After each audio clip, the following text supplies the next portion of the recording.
Hey everyone, it's Erin with Hail Varsity, joined by Brady, also of Hail Varsity, and here is the thing.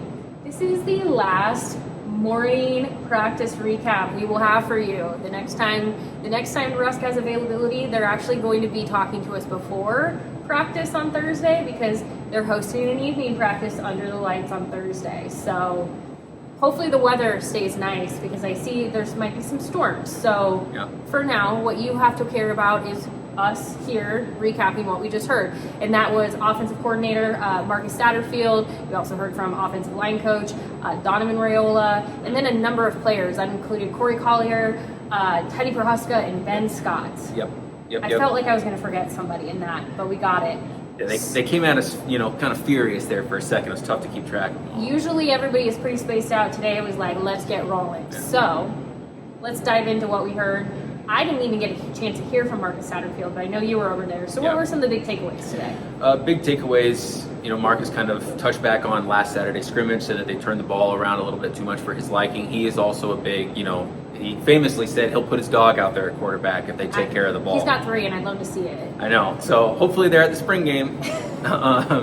He mentioned that there's a spirited competition, not only between Jeff Sims and Heinrich Harburg, but they like how Richard Torres is moving along, Chubba, the healthy guys that are rolling through. He was specifically asked about Casey Thompson, and while Marcus Satterfield doesn't want to get into health questions and things, said that he's on track with his recovery. He's throwing somewhat, obviously like not as a component of practice, but he's able to throw a little bit in practice now, and he's active on the sidelines. He's got his headset on. He's learning. He asks his teammates, not only other quarterbacks, but other receivers, running backs, offensive linemen, about trying to learn the totality of the offensive system right now. So he's, while still in the gold jersey, I believe, in practice, he's still actively involved in the offense.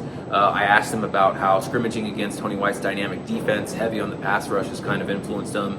And he said they got to be ready for anything, because now, having played against it, I don't understand how you game plan against something like that in the fall. So Nebraska's offense, while it may not have had the showing last Saturday that Marcus Satterfield wanted, you kind of understand why some of that happened through pressure as dialed up by the defense. I mean, Matt Rule's the one that said it. It's hard to be in his shoes as a head coach, because when the offense is doing well, it means the defense is not doing as well, and vice versa. If the defense is having a great day, it means the offense likely isn't.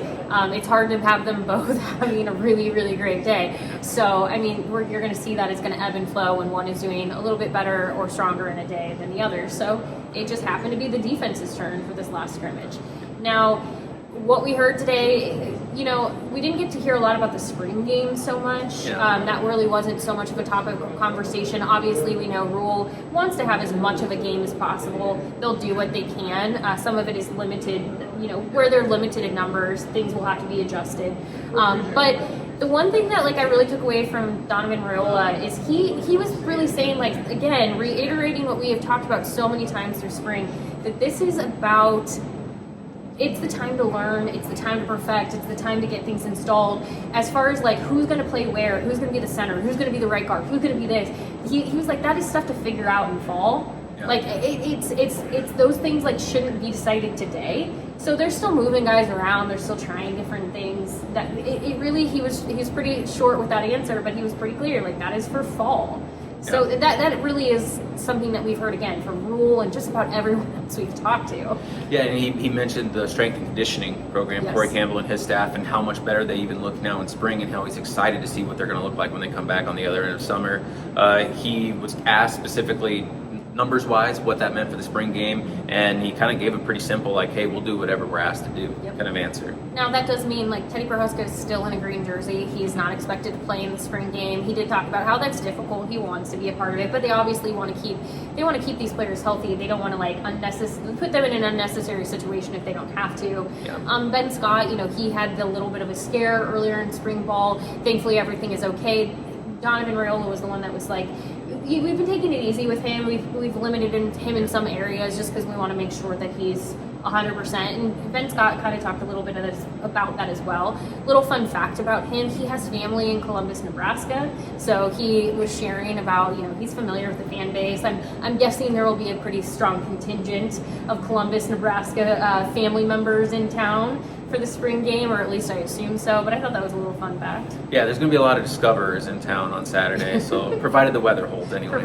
It's going to be, if you need kind of an idea of what the weather is going to be like on Saturday, it's very much going to be a fall football Saturday type weather in the Big Ten. In fact, it's looking like the skies are going to be gray, and that's a surefire sign of football in the Big Ten is gray skies. So I mean, they're just getting a little early preview for November. I was going to say December, but November weather. Maybe eventually December weather? Yeah, it's just a little early. Yeah, I mean, it was kind of, again, the thing that I keep going back to, and you're probably tired of us saying this to you, but, like, again, this is what is being relayed to us, is everybody is very much on the same page. Everybody is working toward the same goal. They say things in their own ways, but in the same vein of one another, where it's, like, working toward the same goal. In Raiola's case, it's five people, but one set of eyes. Like, they're all seeing the same thing. And when asked, like, whose eyes? Yeah. He was basically like, it's all of us, but they're all focused on the same goal. That's really, truly the thing that I keep taking away from this, is that Matt Rule wants them all on the same page, working towards the same goal. That's it, point blank. Yeah, and I think it's important when you see them. We see them in practice. We see through all the coaches, all the positions and everything. It's a high intensity practice. When you're cleared, you are full bore. So they don't want anybody re-aggravating an injury. The best ability is availability. Famous Matt Rule quote. Although I don't think he came up with it, he just said it one time.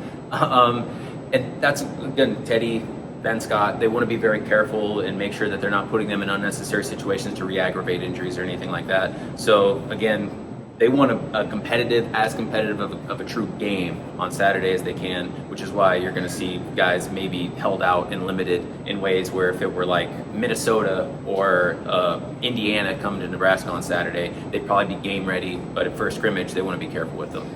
Neither Brady or I were over with Corey today, so we don't have any updates from him. But if you want to hear everything from Corey or Ben or Teddy or both of the coaches, you can just watch them right here on our YouTube channel. We have all of those videos uploaded for you, so go check them out. We'll also have full recaps at hailvarsity.com.